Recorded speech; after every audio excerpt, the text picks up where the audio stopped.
OK. Donc, ce module nous parle de la connectivité entre les sites, intersites. Donc, rappelez-vous, nous sommes dans la suite de la partie réseau. On a vu le réseau virtuel, après la partie sécurité. Ici, on parle de la connectivité intersite. Donc, comment configurer et administrer l'interconnexion? Voilà, c'est ce que ça veut dire. Donc, nous allons voir une solution d'interconnexion qu'on appelle le peering, Périm. qui est, qui est une solution native Microsoft Si vous Azure. avez, Oui, allô?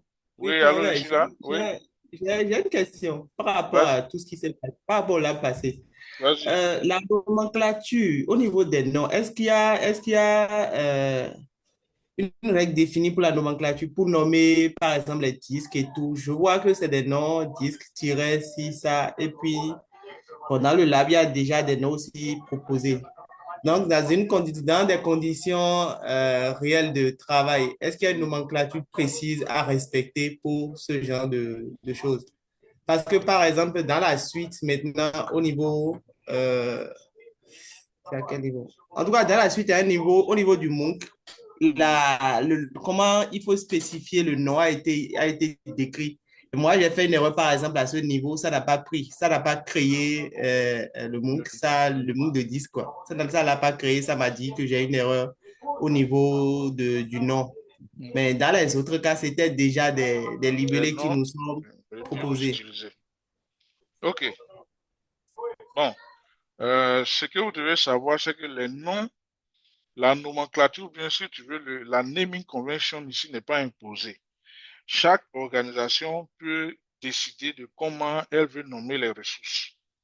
Voilà. On peut prendre une partie qui désigne, par exemple, le pays, la région, le type de ressources. C'est chaque entité qui désigne de la naming convention. Maintenant, autre élément à prendre en compte, même quand vous décidez de la naming convention, Azure impose un certain nombre de conditions. Par exemple, il faut que le nom soit tout en minuscule, ou bien que le nom soit alphanumérique, ou bien que le nom soit au moins 5 caractères, ou bien 12 caractères. Donc, c'est sur ces conditions-là que Azure impose. Mais la manière dont tu vas composer le nom, ça, c'est à ton libre choix. C'est bon? Est-ce que c'est bon? Ok, d'accord, oui, oui, c'est bon, merci. OK. Donc, pour revenir à l'interconnexion entre nos réseaux, je disais que le peering est une solution native Azure qui nous permet d'interconnecter deux réseaux virtuels dans Azure. Alors, ce module a été repensé et je peux dire allégé un peu parce que en dehors du peering, on a d'autres solutions d'interconnexion, dont le VPN, le Virtual One, l'Express Route. Donc ça, je vais vous donner ça en supplément dans le groupe. Mais ici, on va aborder seulement la solution peering. Donc, le peering, c'est quoi? Comme je l'ai dit, c'est la solution propre à Microsoft Azure qui permet d'interconnecter deux réseaux virtuels Azure. Ces deux réseaux virtuels peuvent être dans la même région ou bien dans des régions différentes. Donc, quand les réseaux qu'on interconnecte sont dans la même région, on parle de peering régional. Quand les réseaux sont dans des régions différentes, on parle de peering global. Donc, je répète, le peering, c'est l'interconnexion entre deux réseaux virtuels sur Azure. Lorsque les réseaux virtuels sont dans la même région, on parle de peering régional. Quand ces réseaux virtuels sont dans des régions différentes, on parle de peering global. C'est bon? OK. Oui, une question? Non, je voulais dire que c'était bon. OK. Voilà. Donc, ça permet enfin, de mettre en connectivité ou bien en relation des ressources qui sont dans une région, hein, et des ressources qui sont dans une autre région. Donc, en général, ça peut être des régions appairées, comme on l'a vu au départ. Donc, si tu as choisi euh, la région est des États-Unis, qui est en paix avec la région ouest des États-Unis, voilà, tu crées un peering, mais cette fois-ci, ça sera un peering global, puisque c'est entre deux régions différentes. Alors, toujours pour l'interconnexion, le peering, comme son nom l'indique, peer, donc c'est un point A. Travers, Oui, excuse-moi, hein, désolé. oui, Je m'étais un peu levé là. oui. Euh, c'est quoi la différence entre le peering et comment appelle-t-on? Non, pas la différence. Les cas d'usage entre le peering et le VPN. Ok, le VPN et le peering, je peux dire, sont des solutions d'interconnexion. Ok, Mais, je dis bien mais, le peering, c'est seulement sur Azure. Le peering est utilisé entre deux réseaux plutôt virtuels sur Azure. C'est ok, bon? oui, Par oui. contre, le VPN peut être utilisé entre deux réseaux virtuels sur Azure et Hmm, entre un réseau virtuel sur Azure et puis un réseau on-prem. Donc, vous voyez ok, que le VPN va au-delà de Azure. Le VPN peut être utilisé entre Azure et on-prem, alors que le peering, c'est seulement sur Azure. Voici la ok, différence. ok. Mais comme tu as posé la question, je vais dire quelque chose, c'est que c'est pas parce que une solution existe qu'il faut forcément l'utiliser. Vous vous rappelez Utiliser. ce que voilà. Je vous ai dit que sur Azure, pour un cas bien précis, on peut avoir plusieurs solutions. Mais il faut Si, toujours si. choisir la solution la moins coûteuse. Donc, si vous devez Hmm, interconnecter deux réseaux virtuels sur Azure, tout à l'heure dans ma réponse, j'ai dit on peut utiliser aussi le VPN. Mais si tu utilises le VPN, ça devient coûteux plutôt que d'utiliser le peering. Parce que quand tu utilises le ok. VPN, ça va faire appel à une gateway, euh, une VPN gateway VPN gateway, oui. qui est l'équivalent d'un routeur, donc tu vas Un payer pour routeur, le oui. routeur. Hmm, Tu vas payer aussi pour au moins une ou bien deux adresses IP publiques. Alors qu'avec si. le peering, tu ne payes rien. Voilà. Ok, Donc, vous devez connaître d'accord. ces différences-là aussi, c'est très important lorsque vous devez proposer des Ok, solutions. si, si. Ok, OK. merci. Donc, Oui. OK. Donc, pour poursuivre dans l'interconnexion, sachez que lorsque on va au-delà de deux réseaux virtuels, ou bien dans une configuration hub and spoke, comme je l'ai expliqué la dernière fois, je réexplique encore, le hub sera notre réseau qui va euh, contenir ou bien héberger toutes les ressources qui peuvent être partagées ou bien sollicitées, hein, par d'autres ressources. Donc, par exemple, si vous avez euh, un serveur web, un serveur de messagerie, tout ça, normalement, vous devez les mettre dans le hub. Maintenant, le SPOC, ça sera par exemple les autres VM qui vont solliciter des ressources dans le hub. C'est un peu comme ça. Donc, c'est une architecture standardisée, que ce soit chez Cisco, Forti et autres, on parle de hub and spoke. Donc, c'est même, c'est ce même modèle qui est repris ici. Donc, vous voyez qu'on a VNet A, VNet B, et puis on a le VNet Hub. Bien sûr, vous voulez le réseau virtuel Hub. Donc là, on a une configuration, on a trois VNet. Et le peering ne peut exister qu'entre deux VNet, Virtual Network. Donc, du coup, si nous voulons que la communication puisse traverser les trois VNet, il va falloir une autre solution ou bien d'autres services qui vont s'ajouter au peering.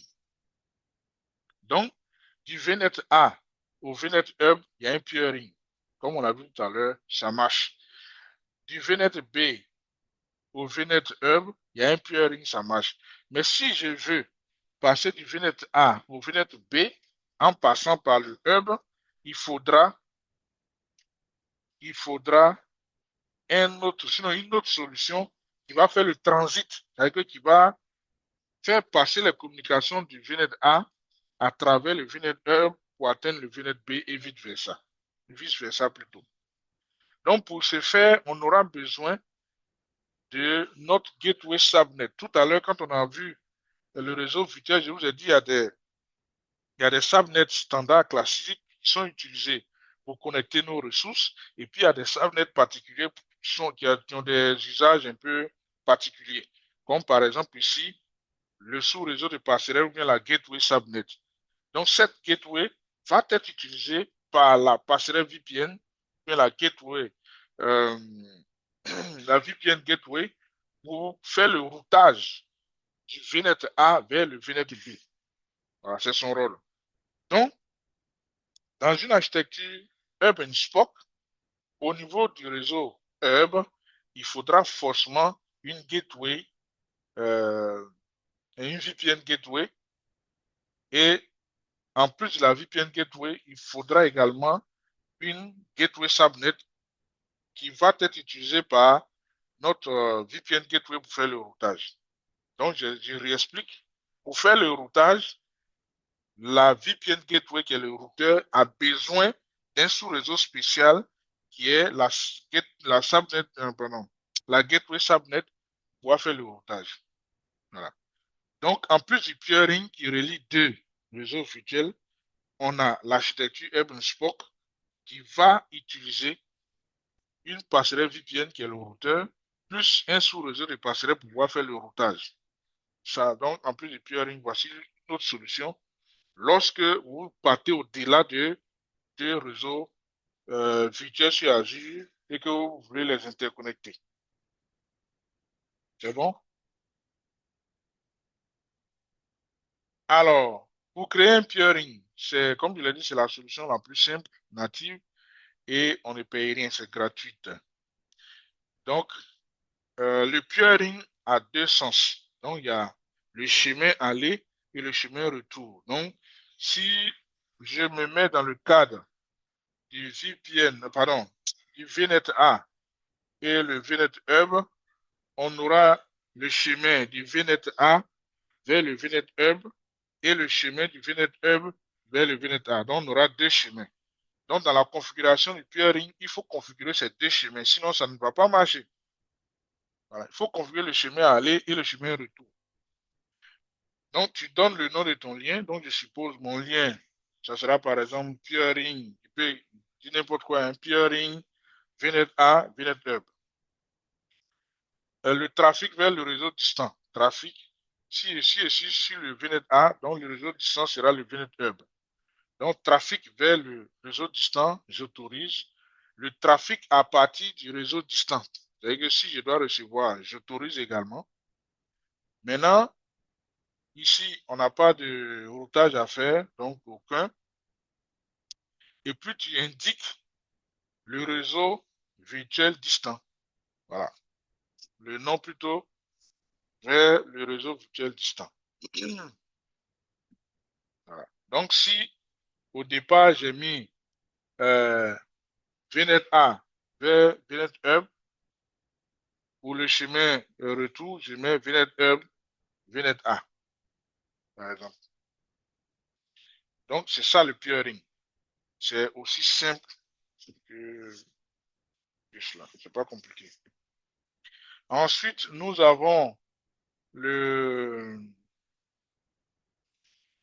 service chaining. Hein. Je donne l'expression en anglais. Le service chaining qui permet également de faire communiquer un VNet A à un VNet B en passant par une appliance virtuelle. Une appliance, ça peut être un peu comme genre un routeur ou bien une passerelle virtuelle, ou bien en utilisant également une VPN gateway qui est aussi un routeur. Donc, ici, dans notre architecture Hub and Spoke, dans notre réseau Hub, on a une passerelle VPN qui est notre routeur, mais pour la solution Service Chaining, au lieu de la passerelle, on va utiliser une appliance virtuelle. Mais les deux donnent, si vous voulez, le même résultat. C'est-à-dire que je peux communiquer du VNet 2 vers le VNet 3 en transitant par le VNet Hub. C'est ce que ça veut dire.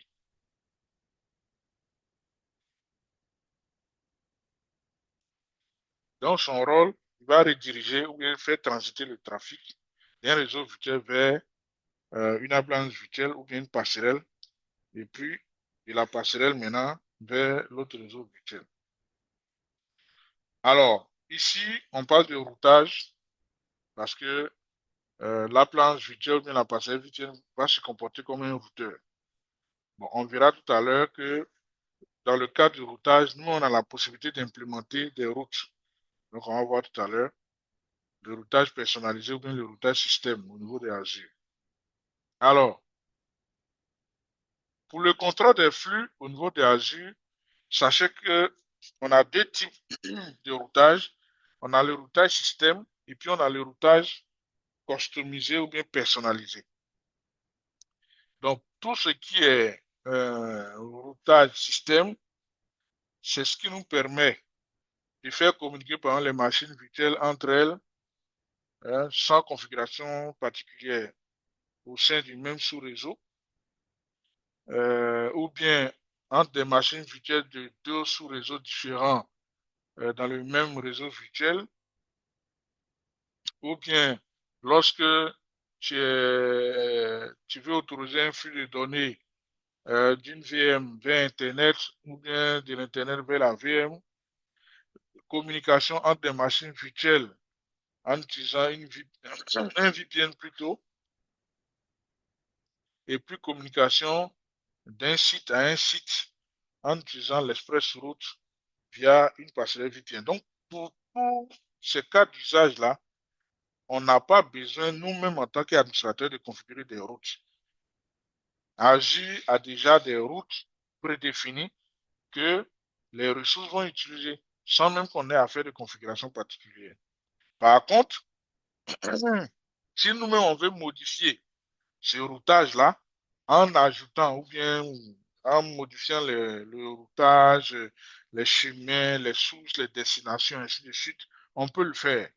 Dans Azure, en nous-mêmes créant ce qu'on appelle une table de routage.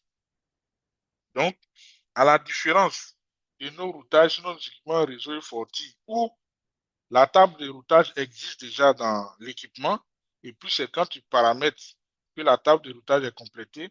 Ici, c'est différent. C'est toi-même qui crée la table de routage, et puis tu paramètres et tu associes cette table de routage là où tu veux qu'elle agisse. Voilà. Donc, notez qu'on a deux types de tables de routage. On a le routage système qui est déjà provisionné par Azure et on a le routage personnalisé qui est défini par l'utilisateur. Une autre solution encore de gestion au niveau du réseau, c'est le endpoint service ou bien les points de terminaison de service. Donc, je vous donne en même temps pour que si vous arrivez sur le portail et que vous cherchez endpoint service, vous ne voyez pas, sachez que c'est point de terminaison de service. Alors, le endpoint service, quel est son rôle? Il va permettre de contrôler l'accès du réseau sur des services ou bien des ressources spécifiques. Donc, si par exemple, je crée une VM et que je ne veux pas, ou bien, enfin, je veux par exemple empêcher des sous-réseaux.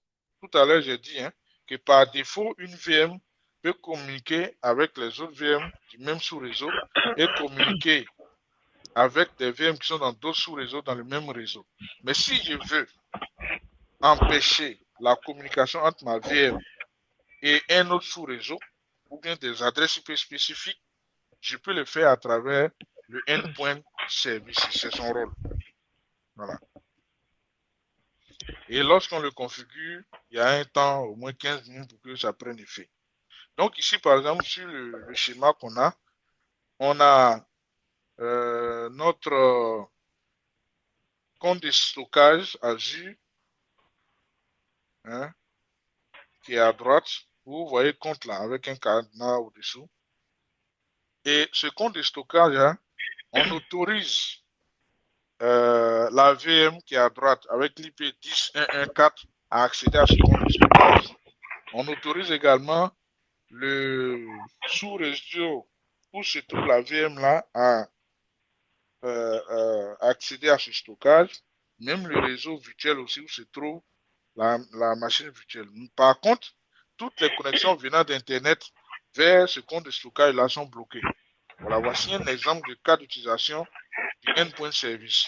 Donc, on paramètre lors de la création du paramétrage du service, tu peux indiquer les adresses IP qui sont autorisées à se connecter à ce service ou bien les adresses IP qui sont interdites plutôt à se connecter à ce service. Donc, c'est le rôle du endpoint service. Donc, ici même, on voit également que les ressources locales, on-prem, sont autorisées à se connecter à ce compte de stockage, pendant que tout ce qui vient d'Internet est interdit. Un autre service, c'est le private link. Alors, le private link se comporte comme les lecteurs réseau qu'on map sur nos PC. Je sais que vous êtes beaucoup des admins système, donc vous savez au moins plus ou moins. Alors, le lecteur réseau, tu crées un répertoire que tu partages et que tu vas mapper en tant que lecteur réseau sur une autre machine ou bien un autre ordinateur. Mais la particularité ici, avec le private link, c'est que une fois que tu as mappé ces ressources, si demain il y a un problème de connexion, un problème réseau entre la machine où tu as mappé et puis la ressource même en tant que telle, tu peux toujours accéder à la ressource. Voilà. C'est l'avantage du private link. C'est comme si vous mappez un lecteur sur votre PC et puis le serveur de fichiers sur lequel se trouve ce répertoire qui a été mappé comme lecteur sur ton PC, il y a un problème de réseau entre ton PC et ce serveur de fichiers. Normalement, quand il y a un problème de réseau, tu ne dois plus accéder au contenu de ton lecteur que tu as mappé. Normalement, c'est comme ça que ça se passe. Mais avec le private link, même quand le lien réseau est brisé, tu as toujours accès à la ressource que tu as mappée. Voilà. C'est pourquoi on vous dit, dans le cas d'un incident de sécurité au sein de votre réseau, seule la ressource mappée est accessible. Donc, c'est l'avantage du private link. Donc, ainsi, comme je l'ai dit, ce n'est pas un module qui est long. J'attends vos questions avant de vous donner la main pour faire le lab et se dire au revoir aussi pour aujourd'hui. Je sais que vous êtes fatigué, mais faites un effort, ça va aller.